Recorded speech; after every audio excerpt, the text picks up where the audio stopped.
Happy Mindset Monday. Here's a little something to think about.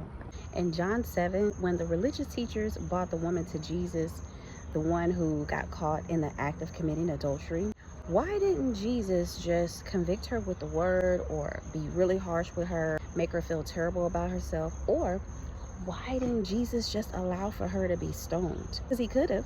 It would have been the right thing to do, right? Here's what I think. I believe that Jesus did not live a religious life per se, but Jesus lived a holy life instead, because the Holy Spirit of God was inside of him. Not the religious Spirit of God, but the Holy Spirit of God. So I believe sometimes that God reveals people's sins to us so that we can love them to God, which means because of our interactions with them, it makes them want to love God. It makes them want to live their life for God, because we love them in such a way that they have never experienced before. I'm gonna tell you a little story about something really quick. So there was this guy. So one day he comes to me and he asked me if I could give him money to buy us some cigarettes. So I was on the phone at the time with an assistant pastor, right? And so the person heard me having a conversation with the guy, and I said, sure. So I gave him the money, and she was like, now why would you do that? Now you know you're wrong. You're supporting something and helping him to live in sin.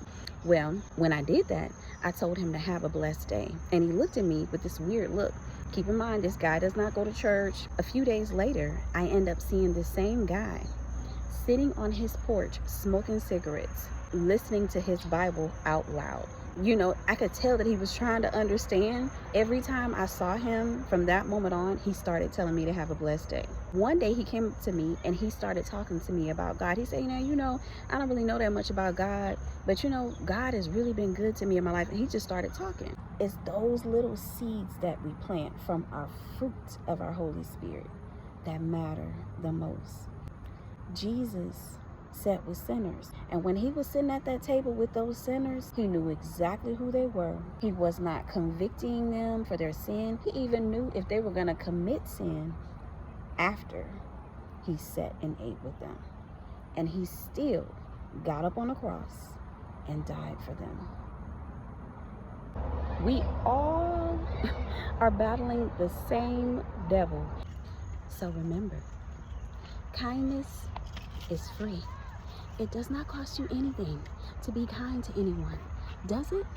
Absolutely not. I'll see you guys in the next video.